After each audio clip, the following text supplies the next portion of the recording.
Si tu développes des applications PHP et que tu souhaites intégrer un processus de déploiement continu au sein de ton projet, eh bien tu es au bon endroit puisqu'on va voir comment faire ça avec GitHub Actions et un outil qui est super puissant qui s'appelle Deployer qui te permet de déployer des applications PHP en te fournissant tout un ensemble de scripts en fait prêts à l'emploi.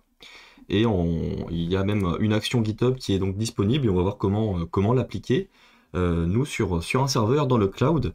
Et en parlant de cloud, on va parler du coup de Cloudways qui pour cette vidéo m'offre la possibilité d'utiliser l'un de leurs serveurs dans le cloud pour mettre en ligne l'application Symfony que l'on va développer juste après. Alors tu ne connais pas Cloudways, il s'agit d'une plateforme d'hébergement web managée, c'est-à-dire que même sans avoir de connaissances réseau, en sécurité, etc., tu vas pouvoir déployer tes applications en toute sérénité. Pourquoi? Parce que Cloudways se charge de toutes les parties que je viens de citer qui sont assez laborieuses. Et on verra que on a une belle interface d'administration qui va te permettre de gérer tout ça, les parties simples et aussi des parties avancées si jamais tu as besoin de toucher à des choses plus complexes. Alors, c'est le Black Friday qui arrive, on a déjà les promotions qui sont en cours, donc c'est une bonne opportunité pour te permettre d'essayer la plateforme. Tu as 3 jours aussi d'essai gratuit, tu n'as pas besoin de mettre ta carte de crédit, tu peux essayer la plateforme. Au niveau du tarif chez Cloudways, ça se passe d'abord par la sélection d'un cloud provider, donc tu choisis chez qui tu souhaites héberger ton infrastructure, et ensuite ça va être un paiement à l'heure en fonction de ta consommation. Donc ça c'est une chose aussi intéressante. S'il n'y a pas beaucoup de ventes passantes ou pas beaucoup de consommation par ton application, tu paieras moins cher, etc., etc. Voilà.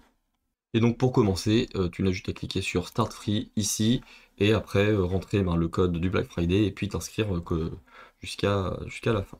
Et on reviendra sur le site de Cloudways juste après pour mettre en place le serveur et déployer notre application. On va d'abord commencer par créer cette petite application qui va être une to-do list basique pour pas faire un gros tuto hyper complexe. Nous, l'idée c'est juste d'avoir quelque chose qui fonctionne et de pouvoir déployer ça en prod du coup chez Cloudways. Alors du coup, dans ma fenêtre dans mon terminal, je vais lancer la commande Symfony New, Symfony To-Do List pour créer le projet. Je vais lancer aussi PHP Storm derrière. Ça va donc nous créer un projet Symfony avec pas grand chose dedans. On va installer les composants, uniquement les composants dont on a besoin pour faire fonctionner nos différentes fonctionnalités. Hop, on autorise tout ça. C'est lancé à ce niveau-là. Je vais pouvoir lancer la commande Symfony serve. Et je devrais avoir mon serveur web qui est ici. Hop, voilà. Welcome to Symfony 7. Parfait. Donc le composant.json il est assez vide vu qu'on n'a rien installé. La première chose qu'on va aller faire c'est installer Twig. Hop. Alors, le Twig bundle, donc on va du coup sur le composant Twig, on lance la commande compose. Alors on va d'abord aller dans le projet bien entendu. Symfony to-do list, hop, underscore. On installe Twig bundle. L'autre composant que l'on va installer, ça va être le composant asset mapper. Alors est-ce qu'on l'a ici? Bon, je n'arrive pas à le trouver. Hop. Je vais aller ici, Symfony asset mapper. Donc ça va être pour avoir, quoi qu'en fait on n'est pas obligé de l'installer puisque on va pas en avoir besoin forcément. On va pas utiliser de design quoi que ce soit. On va vraiment faire un truc très très basique. Donc ce qu'on va faire, c'est plutôt installer Apache Pack. Ça va nous servir pour, pour le déploiement chez Cloudways, vu qu'on va utiliser le serveur Apache qu'on nous fournit pour que ça fonctionne directement. Voilà, donc le Apache Pack, on dit oui pour l'exécution de la recette, ça va nous créer, si on va dans le dossier public, un nouveau fichier .htaccess qui va nous permettre de gérer les requêtes HTTP correctement. Un autre package que l'on va rajouter, ça va être le Symfony Maker Bundle, pour pouvoir créer des composants, des classes facilement, notamment les entités, l'entité du coup d'une tâche pour faire notre to-do list. On va d'ailleurs directement l'utiliser pour créer un contrôleur. Symfony console make controller. On va l'appeler task controller. OK. Et au niveau du coup de src controller, task controller, ici on va prendre cet attribut de route, on va le mettre sur contrôleur et on va dire /tasks comme ça. Voilà. Et ici on va juste mettre le slash pour dire que ça correspond à l'entrée, à l'index de task. On va du coup faire un F5. On n'a pas, ok, oui c'est normal parce que Je voulais plutôt en fait faire ça comme ça. Parce que les tâches en fait ça va être notre page d'accueil plutôt. La liste des tâches. Et du coup ce que l'on va faire c'est créer notre entité. Symfony console m2.e pour make entity. On va bien entendu effectivement lancer la commande require ORM pour installer tout ce qu'il faut pour la gestion des bases de données. On exécute les recettes.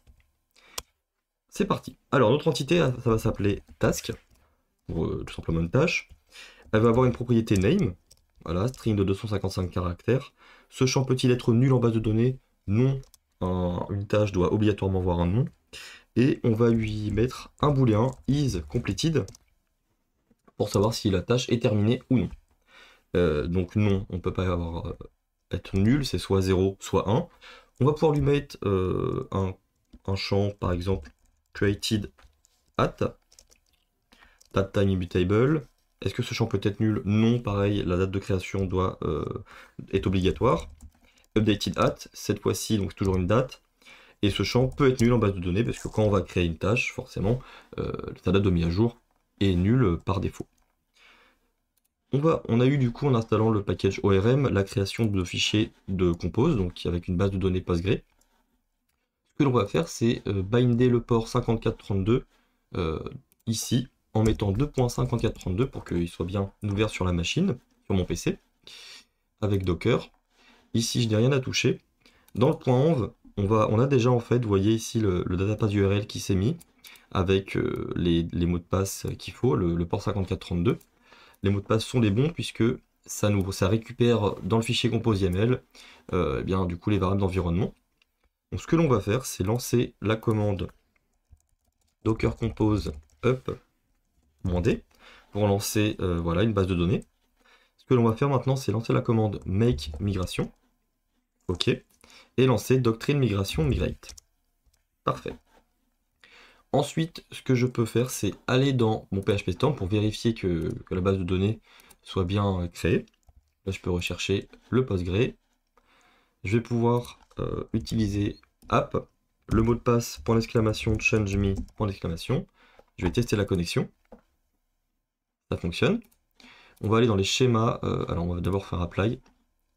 Et dans les schémas, on va cocher app, puis public. Donc, on fait apply, OK.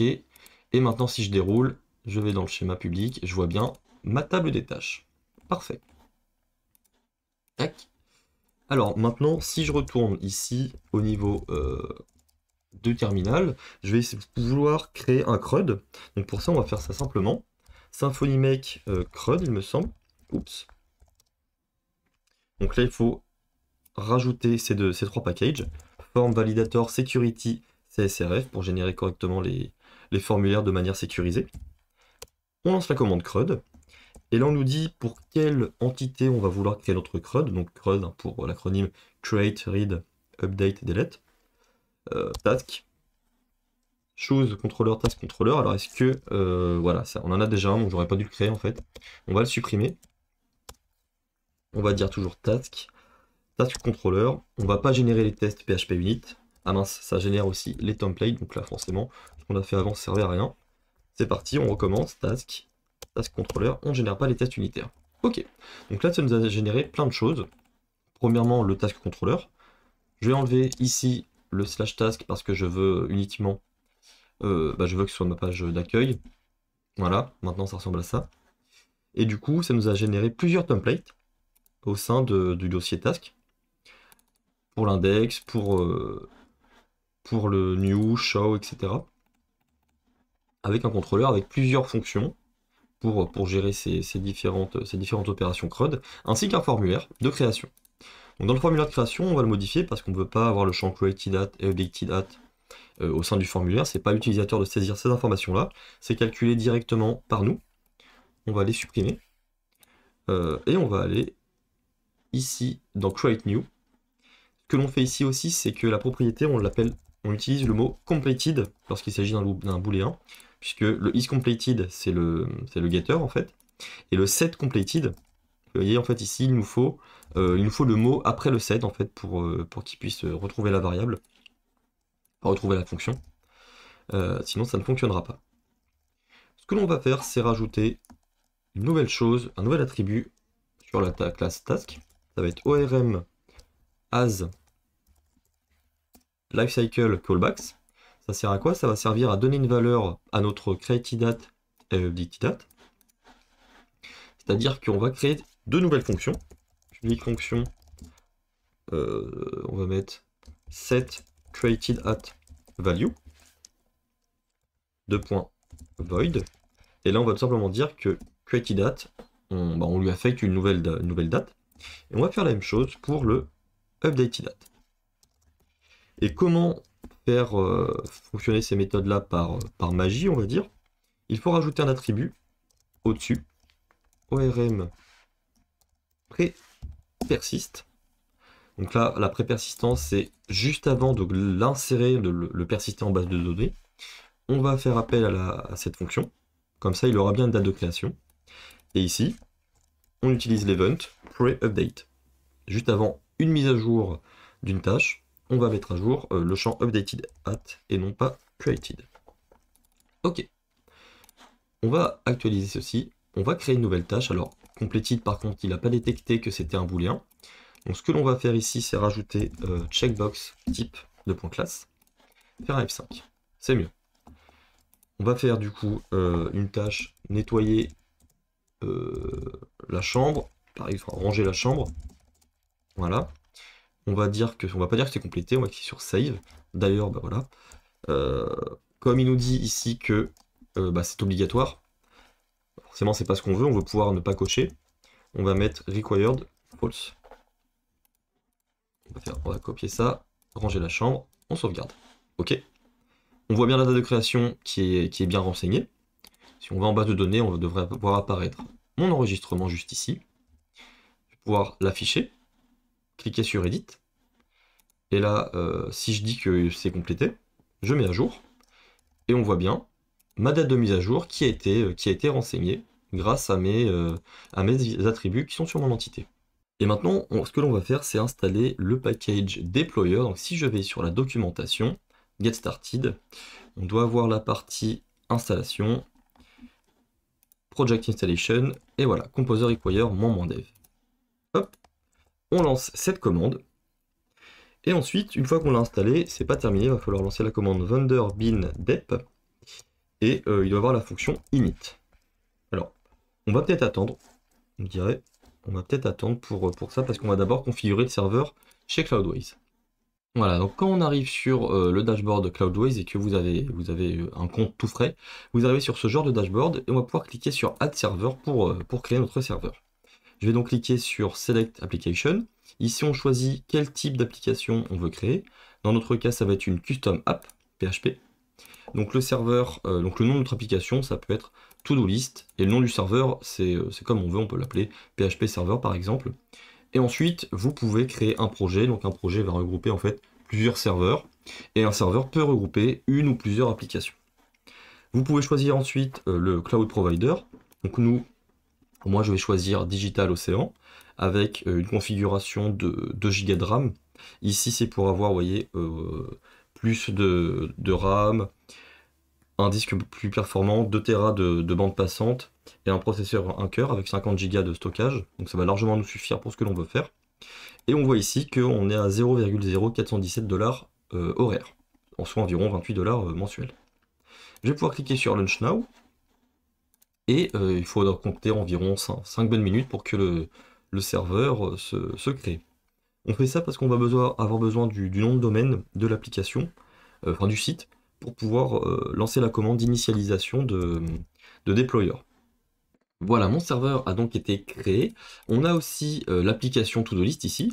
Donc si on clique sur le serveur, on va avoir ici des informations très importantes. C'est premièrement l'adresse IP publique, le username et le password qui vont nous servir à nous connecter à notre serveur.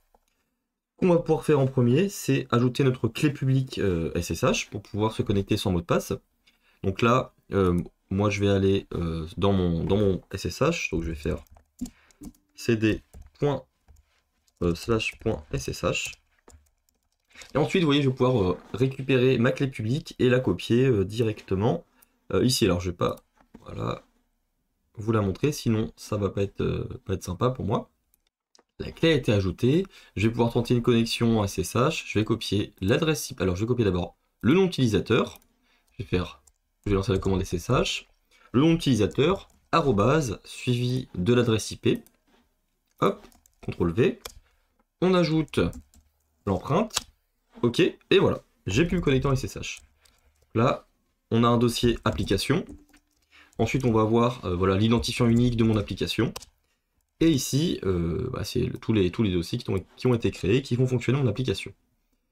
Je vais pouvoir maintenant me rendre dans Settings et Packages, ou plutôt Manage Service.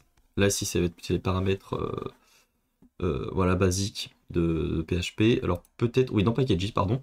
Et en fait, Cloudway nous installe par défaut la version 8.1 de PHP à l'heure actuelle. Moi, ce que je veux, c'est utiliser la dernière version de PHP, donc on va faire le changement tout de suite. On va utiliser la version 8.3. Donc vous voyez le sens de manager que je disais au début de la vidéo, c'est-à-dire qu'on a une interface qui nous permet de gérer assez intuitivement les paramètres des différents services qui sont installés et du serveur. Comme par exemple ici, vous avez un firewall et d'autres options que vous pouvez personnaliser pour la sécurité de votre serveur. PHP a bien été mis à jour, je vais pouvoir aller récupérer l'adresse IP publique et configurer cette fois-ci déployeur pour de bon. Alors, je vais aller directement sur PHP Storm et lancer la commande qu'on a fait tout à l'heure, vendeur bin dep init. Ok, donc là on nous demande comment on va configurer déployeur. On va utiliser PHP, je vais appuyer sur 0. Quel framework on va utiliser? Donc dans notre cas, ça va être Symfony, je vais utiliser le code 23. Le repository, alors, je vais aller le chercher directement sur mon GitHub, mais vous du coup vous prendrez votre dépôt Git que vous souhaitez mettre en ligne. Symfony to-do list, juste ici. Voilà, moi il est déjà prêt. On va pouvoir récupérer le lien du coup ici, le lien SSH. Voici mon repo, le nom du projet Symfony to-do list, les autres. Donc du coup ici on va mettre l'adresse IP publique. Voilà. Et ensuite on a du coup un fichier deploy.php qui est créé. Nickel. Le remote user, ça va être le nom que l'on a ici. Ça va être l'utilisateur utilisé pour faire les déploiements. Donc on va mettre master. Et là, on a du coup un fichier de config qui est pas mal, qui nous permet de faire un déploiement Symfony. Alors, comment ça fonctionne, puisqu'on a dit qu'on utilisait Symfony. On voit ici un require, recip, symfony.php. Et en fait, derrière, vous allez voir des choses qui vous sont communs. C'est, donc là par exemple, les repos, les partagés, varlog, le file en .env.local, donc s'il y a un fichier .env.local, il sera partagé entre chaque version. Et là, vous voyez les migrations, la validation du schéma, le cache clear, etc. Le dump env. Comment ça fonctionne, deploy? Il va en fait créer, alors on va voir juste après, ce sera mieux quand on lancera les commandes, mais il va créer un lien symbolique vers un dossier qui s'appelle current, qui est la release actuelle. Et il va créer de façon incrémentale un dossier, release /1, /2, /3, et current va toujours pointer vers la dernière, et lorsqu'un déploiement est terminé, le lien symbolique sur en fait le dossier current va être mis à jour vers la dernière version, et c'est pour ça que ça nous fait aussi du ZDD, c'est-à-dire Zero Downtime Déploiement, c'est-à-dire que lorsque l'on met un jour, ça ne va pas perturber les utilisateurs qui sont actuellement connectés. On retourne sur Cloudways et on va aller cette fois-ci en haut à droite ici, on va pouvoir cliquer sur les applications qui sont installées, donc la To-Do List, et on va aller dans Application Settings. La première chose que l'on va faire, c'est désactiver Varnish. Hop, confirme. On désactive ça parce que c'est un cache qui permet de mettre en cache l'intégralité des fichiers web, mais dans le cas du développement, on va pas l'utiliser. Donc on procède à sa désactivation. Alors je fais un refresh, ça va me remettre directement sur la page. Et on va pouvoir ensuite faire un test de déploiement.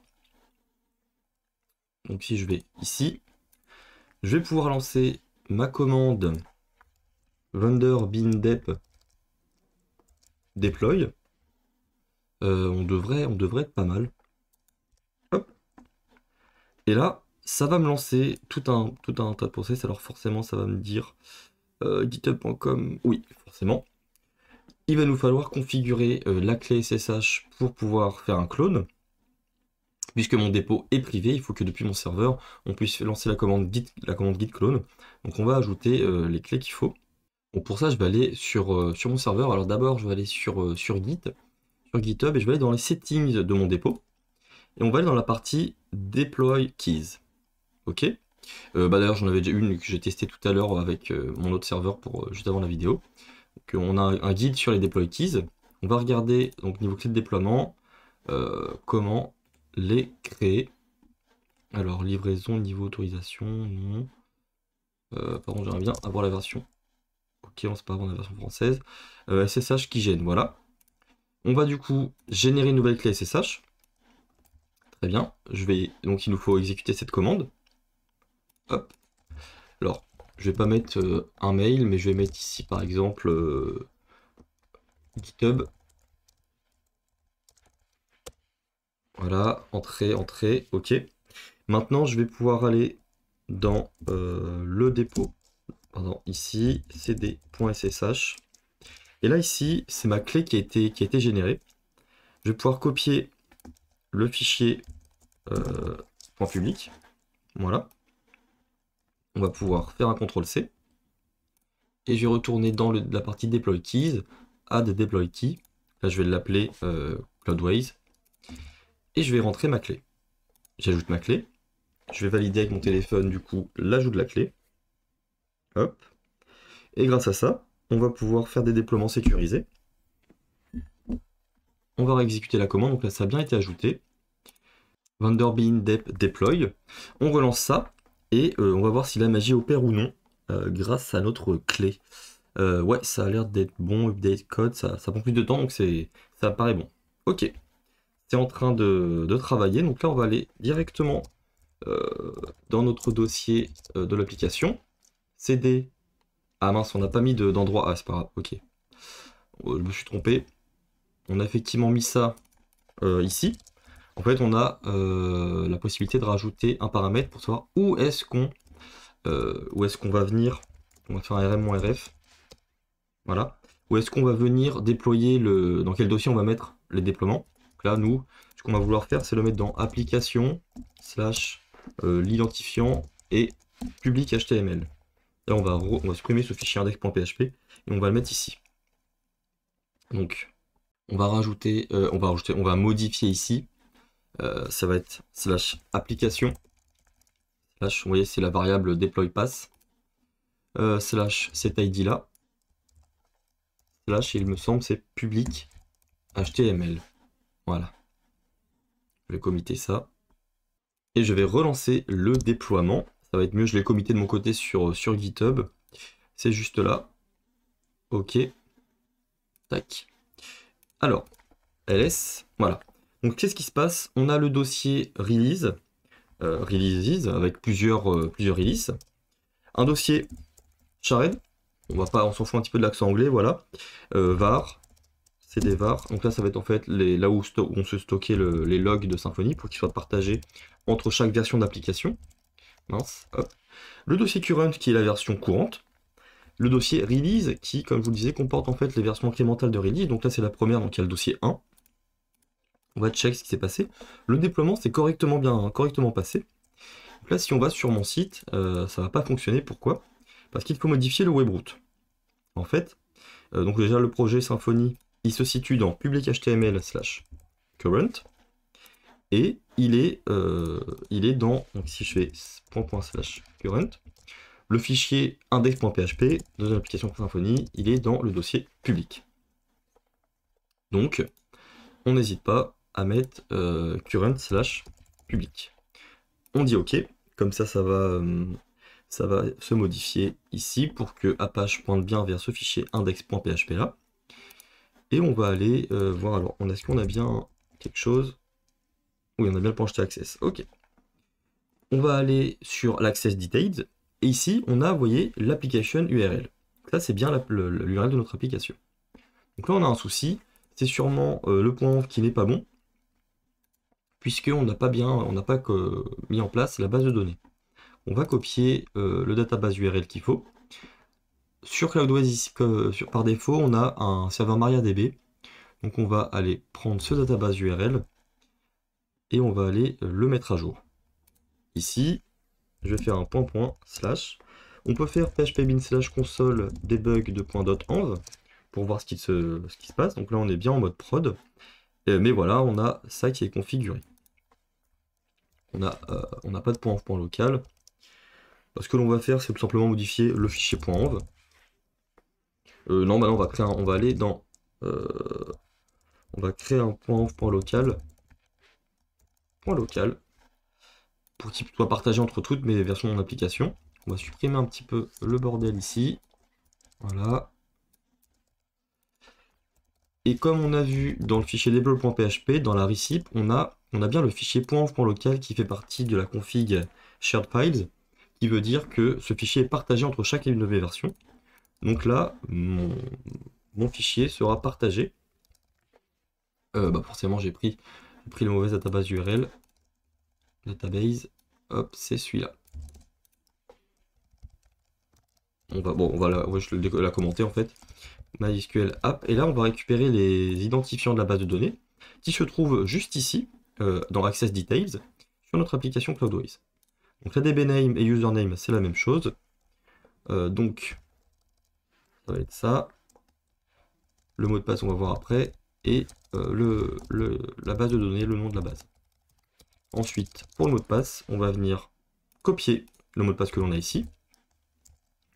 On fait ça, on sauvegarde. On a le .env.local. On va pouvoir faire lancer un .env pour voir ce qu'on a. On a bien la database URL qui a été modifiée. Ce que l'on va faire, nous, comme ça, les migrations n'ont pas dû bien s'exécuter, c'est faire lancer la commande doctrine migration de .migrate. Voilà, donc ça s'est bien passé, c'est-à-dire que la connexion à la base a bien été établie. Et on a encore un souci. On va aller voir ce qui se passe. Et bien finalement, ça a fonctionné après avoir fait un cache clear. Donc là, vous voyez, j'ai rajouté une tâche. On a bien la possibilité de l'afficher. Retourner à la liste. On peut aussi la supprimer si on veut. Voilà. Donc ça fonctionne. Alors là, maintenant, ce qu'on va faire, c'est mettre en place la CI GitHub Actions pour pouvoir avoir un déploiement automatique lorsqu'on va commit sur la branche main. Et on va ensuite faire une modification pour voir si la modification s'applique bien, la modification de code. On a un outil qu'on nous donne directement ce qu'il faut faire sur la documentation de déployeur dans la partie CI/CD GitHub Actions. On va pouvoir copier ce fichier et créer le dossier .github/workflows. Donc dans mon repo, je crée le dossier .github/workflows et je crée mon fichier deploy.yaml. Deploy.yaml. Ok. Je vais pouvoir faire un CTRL-V du code qu'on nous donne. Alors, notre branche s'appelle main. On va mettre ça ici. Concurrency, production environnement, c'est pour dire que, de ne pas faire plusieurs déploiements en même temps. C'est qu'on doit attendre que le déploiement d'avant soit terminé avant d'enchaîner sur un autre. Parce que sinon, on va y avoir des soucis s'il y a des problèmes de concurrence, si on tend plusieurs déploiements en même temps. Et donc, on a une variable que l'on va devoir ajouter dans GitHub Actions, dans GitHub, dans notre dépôt, pour pouvoir faire notre déploiement correctement. Donc c'est les variables de clé SSH. Donc on va aller directement le faire pour que ça se passe bien. Ce qu'on va faire, c'est aller directement sur le serveur ici et lancer la commande SSH keygen pour générer une paire de clés. Hop, on la génère sur le serveur. Voilà. On va se rendre dans le dossier .ssh. cd.ssh. Et c'est ici. Alors, il y a deux choses à faire. La première, ça va être d'ajouter la clé publique dans CloudWays. On va copier la clé publique. OK. Donc cette clé publique, je vais dans CloudWays sur la partie serveur. Je gère mes clés publiques, je clique sur Add. Là, je vais l'appeler Actions, par exemple. Et j'ajoute cette clé publique. La deuxième chose à faire, ça va être de copier la clé privée. Je vais vous la montrer, de toute façon, je vais la supprimer après la vidéo. On copie toute cette partie jusqu'au dernier trait ici de la n OpenSSH private key. Et on va dans GitHub. dans GitHub, on a la partie Settings, et on va avoir la partie Secrets and Variables. Et du coup, c'est pour Actions. Dans la partie Secret, d'ailleurs, j'ai ma variable private key, je vais la supprimer, et je vais leur créer une. Donc elle s'appelle private key, et j'y mets ceci. Voilà. Private key parce que c'est bien son nom ici. On va pouvoir cliquer sur Add Secret.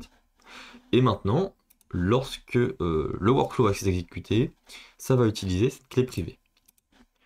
Update, bon, add deploy workflow. Et on va tenter. Alors PHP version, on va mettre 8.3. C'est la version actuellement que l'on utilise. Et on va tenter peut-être de faire une mise à jour, sinon ça va pas se voir forcément. Donc on va tout simplement aller dans le template task index. Et là, tout simplement, on va marquer liste des tâches dans le titre. Et aussi sur le H1, comme ça. On fait un F5, liste des tâches. OK. Au lieu de create new, on va écrire ici créer une nouvelle tâche. Voilà, c'est exactement ce que je voulais marquer. Créer une nouvelle tâche, mais l'autocomplétion ne marche pas très bien. Parfait, on fait un F5, on a le bouton créer une nouvelle tâche et liste des tâches. Donc ça va être ça notre mise à jour aujourd'hui. On commit, on push. On va se rendre sur GitHub et on va voir si la magie opère. On actualise. On a le petit rond orange qui nous dit que le stage de déploiement est en cours. Il est en file d'attente. On va attendre que le runner, voilà, un runner a été trouvé. Ça va lancer du coup le setup de PHP, l'installation de PHP, l'installation de Composer, des packages PHP. Et ensuite, on va voir si ça se passe bien. Ok, ça a l'air de s'être plutôt bien passé, puisqu'on voit qu'il y a plein de commandes qui s'exécutent. Donc là, avec l'action deploy PHP, on lance la commande Vanderbin deploy avec le paramètre -vvv, donc avec une verbosité maximale pour avoir le plus d'informations possible. Donc on va attendre que ça se termine, on va aller voir si ça a été mis à jour du côté de notre application chez Cloudways. Et le job est donc terminé, je rafraîchis le nouvel onglet de l'application. J'ai bien mon liste des tâches, créer une nouvelle tâche, et test, save. Et ça fonctionne, du coup ça a bien été mis à jour, on a nos libellés qui ont été mis à jour automatiquement grâce à notre tâche de déploiement sur GitHub avec GitHub Actions.